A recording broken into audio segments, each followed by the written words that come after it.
রাকিব মুসাফির বলছি সুগন্ধা বিচ থেকে। এটাকে সুগন্ধা পয়েন্ট বলা হয়। তো কিভাবে সুগন্ধা পয়েন্ট চিনবেন যারা প্রথম কক্সবাজারে আসেন? আমি যখন প্রথম দিকে কক্সবাজার আসতাম তখন আমার একটু প্যাচ লাগতো যে কোনটা সুগন্ধা পয়েন্ট, কোনটা লাবণী পয়েন্ট, কোনটা কলাতলি পয়েন্ট। এটা আমার প্যাচ লাগতো একেবারে 10-15 বছর আগের কথা বলছি। তো সুগন্ধা পয়েন্টটা চেনার সবচেয়ে বড় অপশন হচ্ছে এই যে মসজিদটা রয়েছে, এই মসজিদ। আর এটার পাশাপাশি একেবারে মেইন পয়েন্টে অর্থাৎ মিডল যেই বিচটা রয়েছে সেটা হচ্ছে সুগন্ধা বিচ কিংবা সুগন্ধা পয়েন্ট।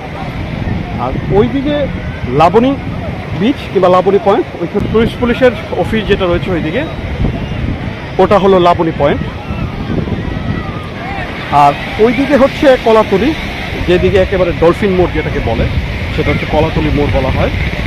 তো এই তিনটা বিচের যেগুলো দেখে আপনারা আসলে বুঝতে পারবেন যে কোনটা কলাতলি, কোনটা সুগন্ধা এবং কোনটা লাবণী। আর সবচেয়ে বড় ব্যাপার হচ্ছে আমরা অনেক সময় বাচ্চা কাচ্চা নিয়ে আসি, অনেক আত্মীয় স্বজন নিয়ে আসি, অনেকে হয়তো খুব সহজ সরল হয়, তারা এতটা ক্রিয়েটিভ হয় না।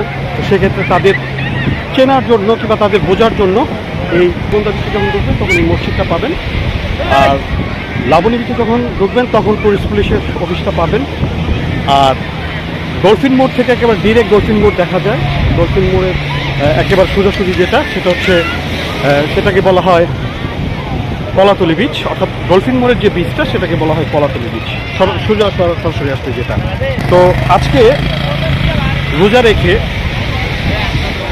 সাগর পাড়ে ছিলাম। তো এই মুহূর্তে প্রচণ্ড রোদ এবং এই যে দেখছেন কড়া মাটির রোদ, পা পড়ে যাচ্ছে।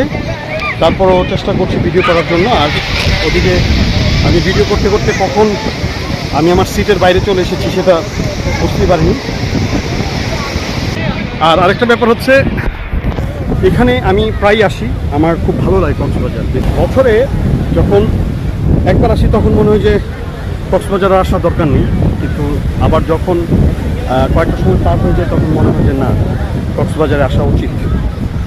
এবং প্রতি বছরে একাধিকবার আসা উচিত, কারণ এখানে আসলে মন ভালো হয়ে যায়। যত কিছুই হোক, যত মন খারাপই হোক, এখানে আসলে মন ভালো হয়ে যাবে। তো যাই হোক, সবাই ভালো থাকবেন, সুস্থ থাকবেন। আজকের মতো বিদায় নিচ্ছি। আল্লাহ হাফেজ।